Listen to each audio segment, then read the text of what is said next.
Guys, आज हम लोग जानेंगे ऑटोमन एम्पायर का इतिहास, जिसे हम सल्तनत उस्मानिया के नाम से भी जानते हैं। सल्तनत उस्मानिया की शुरुआत अर्तुगरुल गाजी के बेटे उस्मान गाजी से शुरू हुई थी, जो कि बहुत ही बहादुर जंगजू थे। उन्होंने 1299 में सल्तनत उस्मानिया की नींव रखी थी, जो आगे चलकर 623 सालों तक कायम रही। उस्मान गाजी के बाद ओरहान गाजी ने सल्तनत चलाई, जो कि उस्मान गाजी के बेटे थे। उस्मान गाजी और ओरहान गाजी के लीडरशिप के अंदर ये सल्तनत काफी आगे बढ़ी। जैसा कि आप सब जानते हैं कि कुस्तुनतुनिया एक बेहद ही पावरफुल किला था, जिसे सन 1453 में उस्मानिया सल्तनत के ही 21 साल के नौजवान सुल्तान महमद फातेह ने कुस्तुनतुनिया को जीत लिया था और हजारों सालों से कायम बाजंतीनी सल्तनत को भी खत्म कर दिए थे। दोस्तों, महमद फातेह एक काबिल सुल्तान थे, इसीलिए उन्होंने हर किसी को कुस्तुनतुनिया में रहने की इजाजत दी थी, चाहे वो मुस्लिम हो या फिर यहूदी हो या फिर ईसाई हो, कोई भी इस शहर में रह सकता था। और इसके बाद ही इस शहर का नाम कुस्तुनतुनिया से बदलकर इस्तांबुल कर दिया गया था और इसे उस्मानिया सल्तनत की राजधानी बना दी गई। लेकिन दोस्तों, उस्मानी सल्तनत अभी भी अपनी सीमा पर नहीं पहुंची थी। दोस्तों, सुल्तान सुलेमान और उनके वालिद सुल्तान सलीम अव्वल के दौर में ये सल्तनत बेहद ही ताकतवर बन गई। दोस्तों, सुल्तान सुलेमान ने इस सल्तनत के सरहदों को काफी सारे नए इलाकों तक पहुंचाया और सुल्तान सुलेमान के दौर में ये सल्तनत उस वक्त की सुपर पावर बन गई थी। दोस्तों, ये सल्तनत बेहद बड़ी और ताकतवर थी। इस सल्तनत का एरिया 52 लाख किलोमीटर स्क्वायर था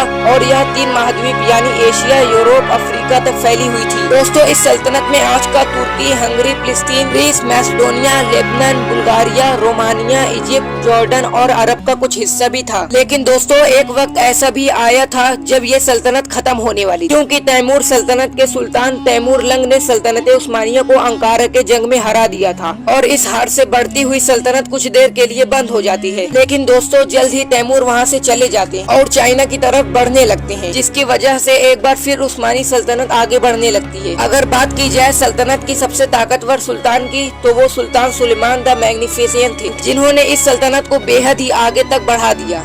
सुल्तान सुलेमान ने सन 1519 में 10वें सुल्तान के तौर पर सल्तनत उस्मानिया का तख्त संभाला था। दोस्तों, सुल्तान सुलेमान ने लगभग 49 सालों तक इस सल्तनत पर हुकूमत। लेकिन दोस्तों, सवाल ये उठता है कि इतनी ताकतवर और बड़ी सल्तनत कैसे खत्म हो गई। दोस्तों, फर्स्ट वर्ल्ड वार में सल्तनत उस्मानिया काफी कमजोर हो गई और फिर 1914 में सल्तनत उस्मानिया उस जंग में हिस्सा ले लिया और जर्मनी, ऑस्ट्रिया, हंगरी के साथ हाथ मिला लिया और इसकी वजह से 623 सालों से कायम एक अजीमो शान सल्तनत खत्म हो जाती है और इस सल्तनत के आखिरी सुल्तान महमद 6 थे। दोस्तों, अगर इस वीडियो से आपको थोड़ा सा भी सीख मिला हो तो चैनल को सब्सक्राइब कर दें।